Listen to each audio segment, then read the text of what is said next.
What's up, everyone? Welcome back to the Screening Room podcast. I'm your host, Evan, joined as always by my co-host, Mike. Hi, everybody. And today we're going to be discussing the original 1986 film Top Gun.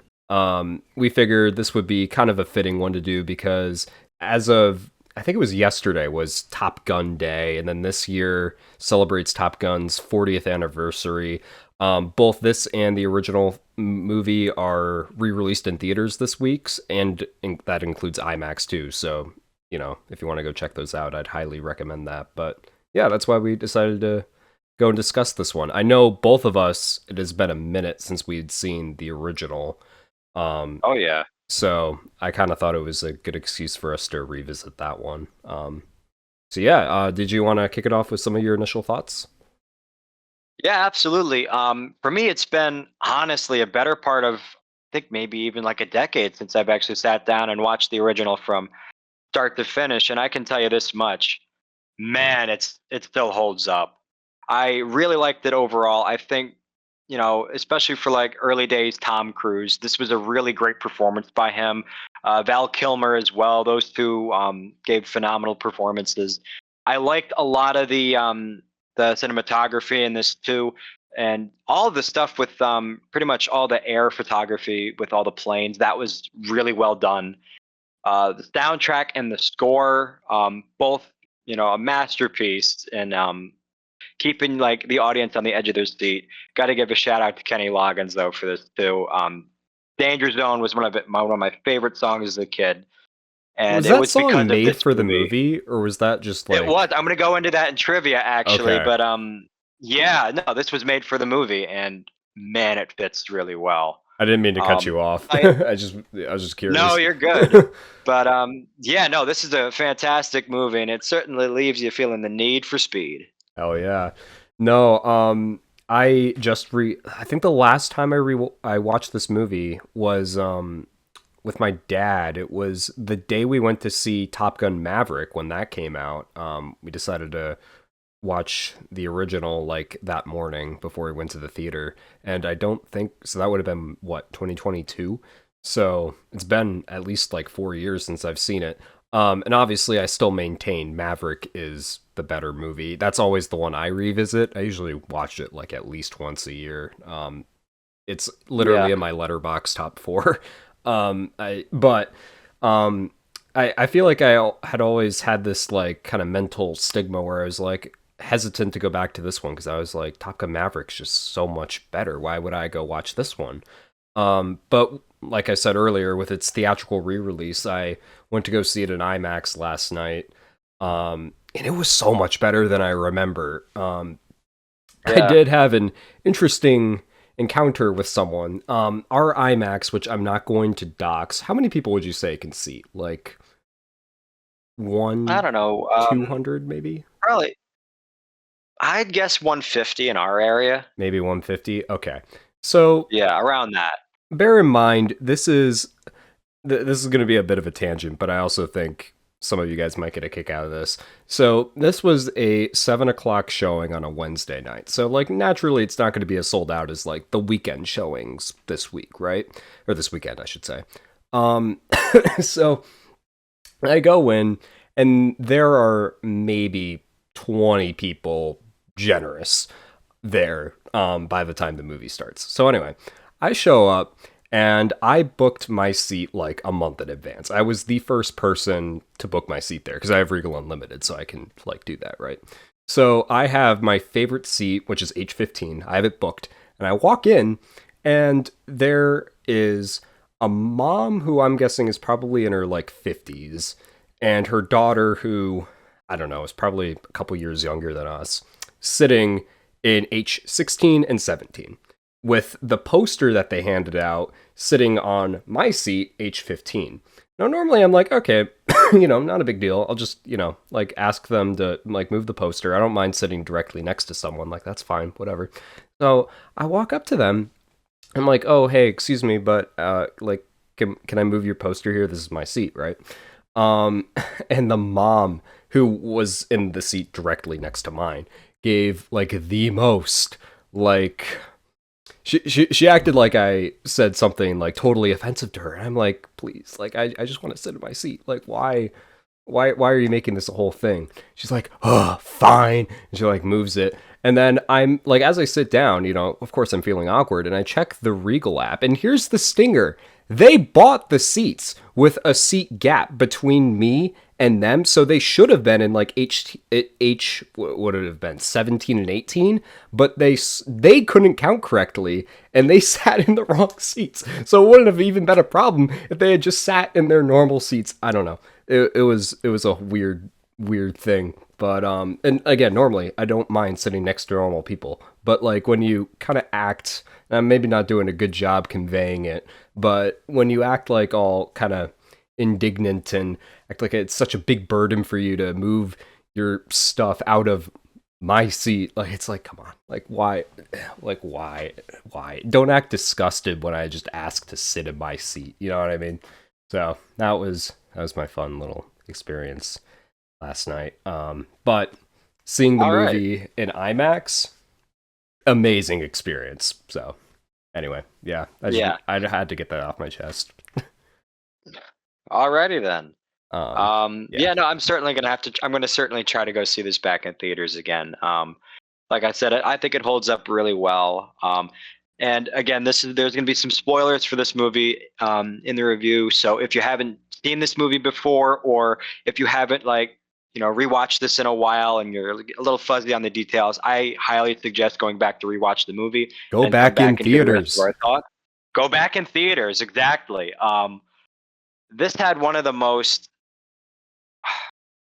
heartbreaking twists that I have seen in a movie, especially when I was younger. Because this was a movie I watched all the time when I was a kid, and it's been a while since I've seen it, but man, it still hurts to see Goose go halfway through. That was rough. Because he's such a likable character too, and it really, not to just talk about Top Gun Maverick again, but it really helps set up the premise for that sequel. And looking back on it, it really makes you just understand the headspace for the finale that Maverick's getting in, which is kind of similar to the headspace that his other two co-pilots were at the beginning, Cougar and Merlin, when they first had their little incident up over at the aircraft carrier at the beginning. And I just thought that was just an interesting kind of a callback, but it shows that sometimes there's a lot of risk associated with these type of jobs too, and I feel that it highlights both the risks and the rewards of this particular profession, and it really I feel like it does a lot of justice to those who have served in the forces, and it shows the amazing stuff that they can do for us, and it also shows the sacrifice that they give for us, and I'm incredibly grateful for. But it does so in a way that articulates it to your average movie audience, and I feel like that's a very important point in the film, not only just for the plot relevancy, but also just to help show that too. What do you think on that? Yeah, I mean, I agree. I think it's a very like patriotic movie. It definitely Oh like yeah. paints the Air Force in a very positive light. And they do a really good I wouldn't be shocked if like Air Force recruitment like skyrocketed after this I've movie. got something for that in the trivia section too. Okay, well then I'll save my theories on that for later. But Oh yeah, yeah, no, I you'll have mean, to say I'm sure this like had a huge impact on like patriotism in general. And it did. I think it did a great job. Like, Yeah, it's not like it totally glazed it, right? Because we saw some of the psychological effects that it had, like you said in the yeah, beginning, and then we also saw some of the physical, what's the effects. word? Yeah, Effects. Yeah, thank you. With and like Goose's just death. yeah, and just the overall peril that these pilots are in. Yeah. So it wasn't just like a like I'm gonna reference our what was it, missing in action review. It wasn't just Yes, like a paint war is like a like I don't know, some sort of like entertainment, like, oh, gun ho, we're gonna run into this jungle and just shoot up a bunch of people and it's gonna look awesome. Like it, Yeah, it did have elements of that, but like it had a lot of like like emotion behind it, and it did. it showed the ramifications of Air Oh, Force exactly. combat. Yeah, Um, yeah, and it did it with it had some cool like side plots like Tom Cruise and what was her name, Kelly McGill's. Um, yeah. The flight instructor. Yeah, yeah, it had some like cool side plots going there. I like the rivalry between Tom Cruise and Val Kilmer. I thought that was good. I that was great. remember Oh my God, the chemistry between those two was awesome. Just seeing them as head to head, top students vying for the award. well, and And oh, sorry. no, go on. Oh, I was just gonna say, like, because it had been so long since I had watched this movie, I feel like I remembered thinking that Iceman was just a jerk, right? And that like Yeah, Tom Cruise was like the guy who's, like the straight arrow, right? But like when I was rewatching it, I was like, I mean, like I understand why they kind of are like beefing with each other, but at the same time, I can kind of see from Iceman's point of view. Like, yes, obviously, honestly, I kind of can too, because you want to make sure that you don't. I mean, obviously, instinct is important, but right? you want to make sure you plan it out. So I can understand his gripes with Maverick too, and it was nice to see at the very end of it too that they had managed to squash their beef and work together really well. And Yeah, that that's another was thing too. I feel like this movie's good for is team building. This is like the ultimate team building movie. right. Like it shows that like you can have differences in any capacity. In this case, like how you approach Air Force combat. But I like that line that Val Kilmer had. I forget exactly how it goes, but he's like, you're still dangerous, but you can be my wingman anytime. Then Tom Cruise is like, bullshit. You can be mine or You could be whatever. my wingman. Yeah. Yeah. Um.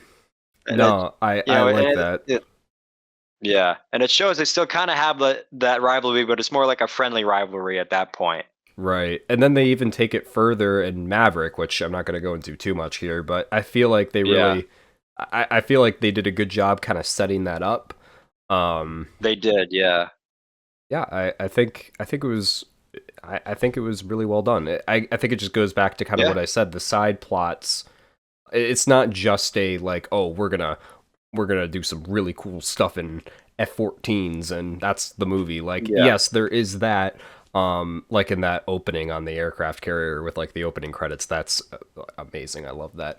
But it's like yeah. there's emotional depth between it, whether it's like a romantic thing or like a rivalry thing or Or Tom dealing Cruise with with his loss. instructors. Yup, loss. Yeah. Or even the mystery of what happened to his dad for some of it, and it Yep. feels like, and like you were saying too, it doesn't feel like, like a war movie. It feels like a character driven movie. It feels like the emphasis was on the actual characters in this, and that's something I really appreciate. Yeah, no, I agree. Um, sorry, I'm I'm still getting over this cold.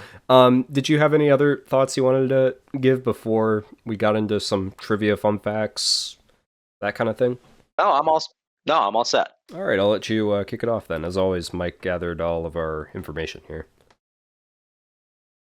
All right. And to start off, I managed to pull the budget and box office from this. Just to let you know, this was not adjusted for inflation. This was just the budget as it is, circa 1986. Okay, But the budget for the film was $15 million, and the box office for it was $357 million. So it was a hit. And it right. was actually the highest grossing film of 1986. Okay. Oh, really? Yeah, I'm trying Yeah, to think what else came yeah. out that year. I I can't. think one of the Rockies did. Correct me if I'm wrong. That I know one of the. sounds I right. know. Yeah. Probably. Let's see. Yeah. I'm trying to think. I know there's 1986 something else. movies. Oh, I'm sure. Let's see. Literally, I don't recognize any of these. Short Circuit. Oh, Uh, that came out that year. That wasn't too bad. I actually don't mind Short I've Circuit. never seen it. I recognize it, but like the name, but Yeah, it's a nice oh, little fun sci-fi movie. Howard the Duck. We don't talk about Howard the Duck. That might have to be a Ah, review. that maybe that's a review down the line. Comment if you want us to review Howard the Duck. Uh, Um, oh man, yeah, I don't but recognize a lot of yeah, these, but oh, oh Aliens? man, Did that come out? I think so. oh, that I think that did come out in 1986. Yeah, 1986. Yep. Wow, okay. Aliens. Okay. Um, Yep. yeah. Well, anyway, So yeah. definitely a smash hit, and it definitely warranted a sequel. But the rest of the trivia I had is that the film is actually dedicated to Art Scholl, who was a stunt pilot who passed away while during production. So they had the film dedicated to him. Okay.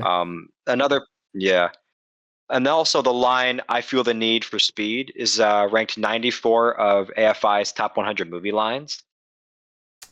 Top. Sorry. Top what?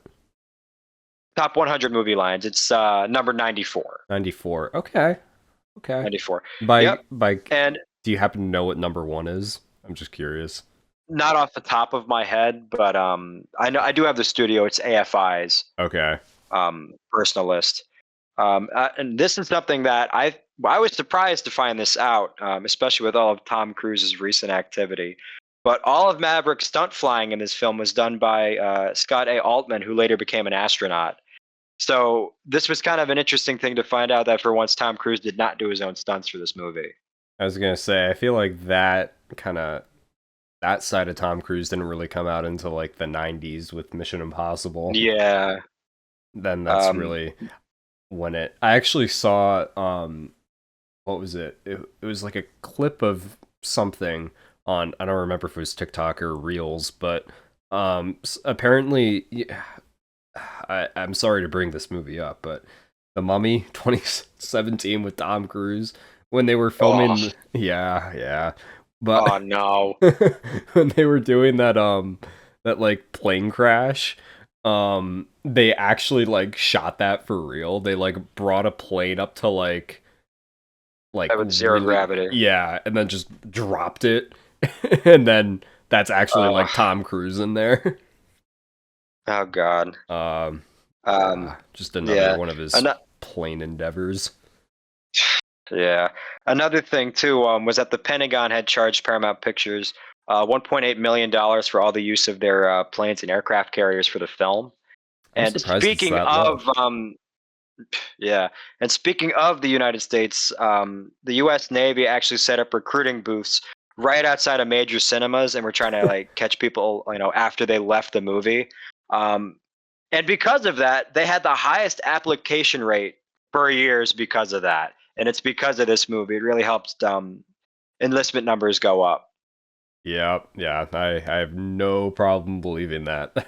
That's Yeah, I funny. can certainly see why. This is a amazing movie, which, in my opinion, I think definitely still holds up.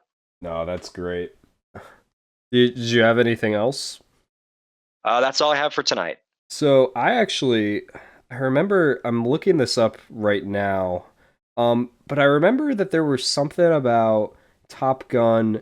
Yeah, okay. So I'm just reading the little AI overview here. So according to this, the Top Gun VHS changed how movies Oh, were yes, sold. I have that. Yeah, yeah, yeah. Yep. So in the 1980s, I'm literally just reading this off of the AI overview. In the 1980s, VHS tapes were priced around $80 to $100. I'm assuming I would assume that's $80 back then. I don't know, but anyway, aimed only at video rental stores. And to release Top Gun directly to consumers, they priced it at $24.95, which made it like a substantially cheaper VHS tape, and that's kind of like what helped like boom the like home video market outside of like rental places like Blockbuster or whatever. I just remember kind of hearing about that, but yeah. I just Yeah, thought that was I saw interesting. something similar on IMDb too while checking different places for trivia. Yeah. I don't know. I just think that's kind of interesting, especially with like I know I think that's pretty ahead of its time because I know like the Oh yeah, DVD fad that was I don't know if fad's the right word, but like that would have been yeah, early 2000s. That's when like everyone had like a shelf full of DVDs. And I know a yeah, lot of people had big VHS what do you call it collections too back when those actually were sold at an affordable price, but I guess it's just interesting that this movie was the first like The first like instance of affordable at one. home, at an at home video. Yeah. And I feel like there was also something about how they did some sort of tie-in with like Coca-Cola on that. Yeah, it was with Pepsi Cola. They did. Oh, Yeah, so Pepsi they had Cola. ad space in front of the movie, which allowed it to drop down in price. Right. That sounds right. Okay. I don't know. I just Yeah. thought that was interesting. But if that's all, then I guess we can get into our final verdict. Yeah, absolutely. So for me, I gave it a pretty high review. Like I said, I haven't seen this one in a while. I definitely think it holds up. I gave it a 4.5 out of 5 for this one. That's gonna make it really easy because I also gave it a 4.5. Like I Oh, said, nice. I think I think Maverick surpasses it. I give that a 5 out of 5. Like I said, it's in my letterbox top four. But I feel Yeah. like this is for what it is, especially like when it came out. I think it's just really good. I mean, Oh, yeah. and again, I can't preface this enough. Like if you're watching this before like whatever that Wednesday is, Wednesday the whatever this upcoming Wednesday is, the 20th. If you're watching this before the 20th, go see it. I mean, in theaters in general, but if you can catch it in IMAX, I'm telling you, it's different.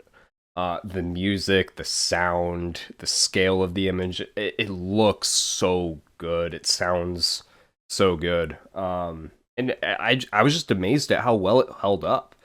Like, I mean, besides the fact that they were using like planes, cars, and like locations from the 80s, like on a production standpoint, if you had told me that this was like a, mid-budget movie made today, I think I'd believe you.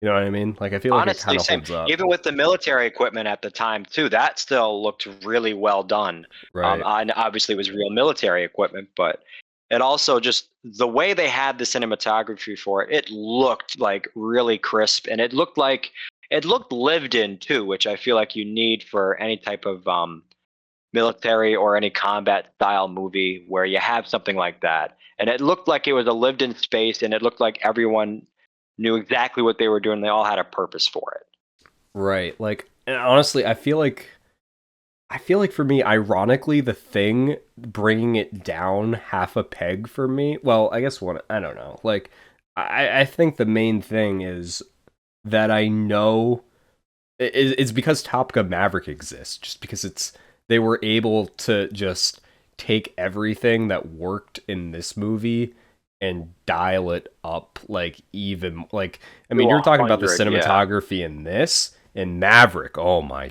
god. I mean they literally custom built IMAX camera like multiple to fit in a real F-18 cockpit and they actually had the actors with like stunt like I think what they did was they had like an actual pilot in the front and then the actor was in the back. So they're actually like Yeah. flying and the cameras are actually there.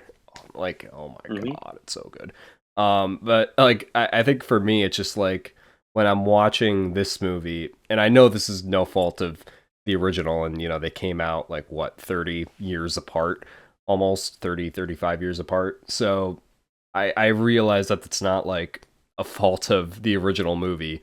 Obviously, technology is going to get better, but when I was watching this, I couldn't help but think like, this is good, but there's a better one. There's a better one. I don't know. Which I realize is very kind of unfair to this, but um, I don't know. I think for what it is, though, I really think it's just a phenomenal movie, and I definitely am gonna be rewatching it more often now. I think. Absolutely, me too. And I can't help but recommend this movie. Again, it's just really a tremendous movie, which I feel, and I feel like again we had mentioned this a lot too. There is a bit of there's a gap between the movies too, and the new one is a bit more flashier, and it's got pretty much a lot of the same elements in this too. But if you want like a good nostalgic vibe, this is the perfect movie for that.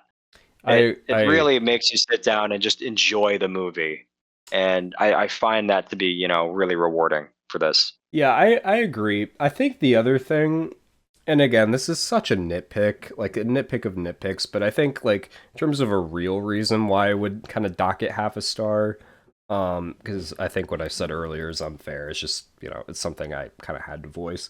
I feel like what Maverick did better was they actually went. I mean, I know that in the original they technically did have combat at the end, but I feel like that was just very out of the blue. Like it just randomly happened at the end. Whereas in Mav, and I realize that's how that actually happens in the real world, and I'm not docking it for that. But I feel like in Maverick there was more of an objective from the Yeah, well, it beginning. was set up throughout the whole movie. Yeah. Yeah, we knew that And there this was was more this. like graduating, like, the top of your class. Right. That was what it was more like. It was like this was like a high school film, and then Maverick was like yes, they showed the Top Gun school, but they were specifically being trained for a mission that we knew about from the beginning, and then we actually get like a prolonged, like that sequence is long. It's like almost 20 It's minutes, I really think. long. Yeah, between Yeah. everything. We get this like really sick action scene. And I feel like in the original, like I don't. I'm just trying to justify the half-star docking. Honestly, like again, it's such a good movie, but I feel like it's more of just a like a training movie for 90% of it, and then in the last 10 minutes, we abruptly are like, oh, we gotta shoot these people Yeah. down. Okay, like. Yeah, for me, I guess it's more of a pacing in comparison to it. Like, I just felt like this one had some minor pacing issues, but overall, I still think it holds up really well. Yeah, no, for sure. Yeah. So again, the biggest nitpicks I can think of, um, But but yeah, I still land on a 4.5 out of 5. I do as well. I really like it, and you should definitely go check it out, especially in theaters if you're watching it before whatever date I set, the 20th. Or if you're watching Yep, it the later, 20th. still go watch it at home. Like it still hits. Exactly, yeah. Um, but go see it in theaters if you can. Um, Mhm. keep theaters alive, man. But yeah, that means our overall screening room review. That's easy enough to do. 4.5 out of 5. Um, what can I say? It's a really good movie, and you should go watch it. Did you have Absolutely. anything else you wanted to say before we wrapped it up? No, I'm all set. All right. Well, I'll leave everyone with a little teaser here for our next episode. This is the way. This is the way. This is the way. And that is it for our Top Gun review. Definitely make sure to like and subscribe. Let us know in the comments what you thought of this movie or Top Gun Maverick, or if you have some other suggestions for future movies you'd like to see us review. Definitely go check out our past episodes too. We have 17 episodes now. We drop every Friday, plus some bonus episodes here and there too. Yeah, that's all I got to say on that. Thank you all for watching, and we will see you in the next one.